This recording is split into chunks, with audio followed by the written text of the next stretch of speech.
In the mid-1970s, shark hunting was on the rise. A great anxiety had spread through the East Coast that motivated individual fishermen and organizations alike to brave the seas and venture out to kill what people thought at the time was an insatiable monster. At the same time, beaches that normally raked in the cash during the summer had dwindling customers as many families avoided the ocean. What was the cause of this sudden shark fever? Sociologists, oceanographers, and casual moviegoers alike point the collective finger at Steven Spielberg's 1975 movie Jaws, in which a group of men embark on a journey to kill a bloodthirsty shark. This is just one of many instances in which movies have affected people and their culture on a much larger scale. However, while the story of how Jaws killed sharks is one of the most famous, perhaps the best example of this phenomenon is a movie that changed the culture of an entire country. Danny Boyle's 1996 film Trainspotting stars Ian McGregor as Scottish heroin addict Mark Renton, following him as he stumbles through life aimlessly, trying to find a meaning outside of drugs. Despite the movie initially being dismissed as a forgettable edgy comedy, it was actually an incredibly valuable and successful movie that struck a chord with Scottish audiences in a way that changed their culture and politics forever. Before Trainspotting, Scotland's political and cultural landscape at the time was bleak. With little national identity or political autonomy from Britain, the typically lower-class people of Scotland were subject to policies that aided Britain but hurt Scotland.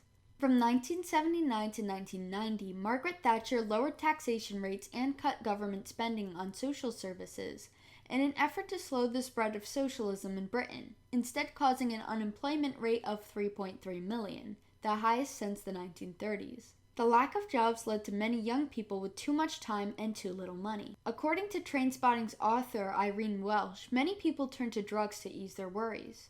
By 1983, you had 3.6 million people unemployed, said Welsh. It tells its own story. You've got a lot of people with a lot of time on their hands. The government was basically creating a demand for drugs. He goes on to explain that Scottish people didn't have a collective idea to stand up for themselves. They merely tried to forget their worries, choosing drugs over life.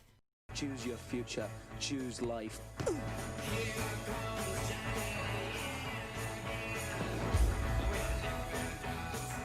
why would I want to do a thing like that?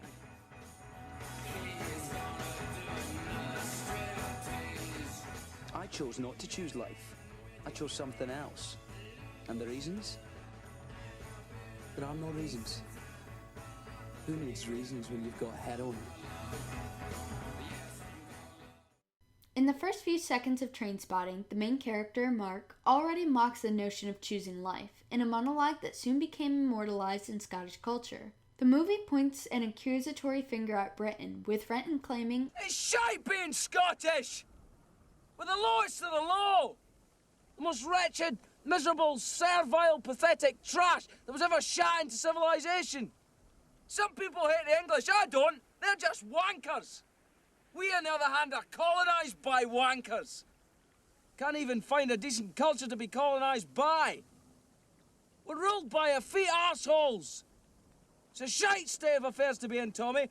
Many young Scottish people took this idea and ran with it, rebelling against English politics in and after 1996, voting in favor of turning Scotland into a more autonomous country and revitalizing movements like Scottish nationalism. This sentiment was picked up quickly by political parties such as the Labour Party, which returned to power in 1997 and pushed for independence along with the Scottish National Party. The movie also created more sympathy for drug users. Police at the time were treating the problem as a law enforcement issue, not only arresting officers but also deliberately limiting clean needles so that users had to share, which contributed directly to the AIDS crisis. After the massive success of Trainspotting, people started to empathize more with drug users and push for the treatment of them to be changed. This caused people to make clean needles more available and limited arrests of people on drugs, slowing the spread of AIDS both out on the streets and in prison. The most enduring effect of Trainspotting, however, was on Scottish culture itself. The movie was huge. Despite being a small indie production, the movie is the fourth highest grossing British film of all time.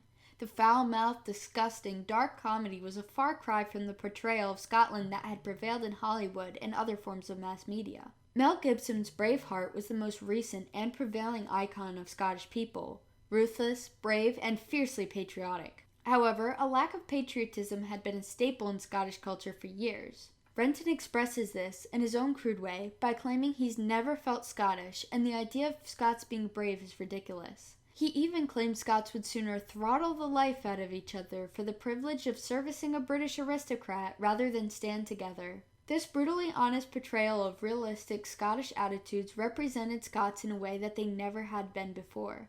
On top of that, their authentic, sometimes impossibly confusing accents and slang are on full display, proudly showing their way of speech instead of changing it for US audiences.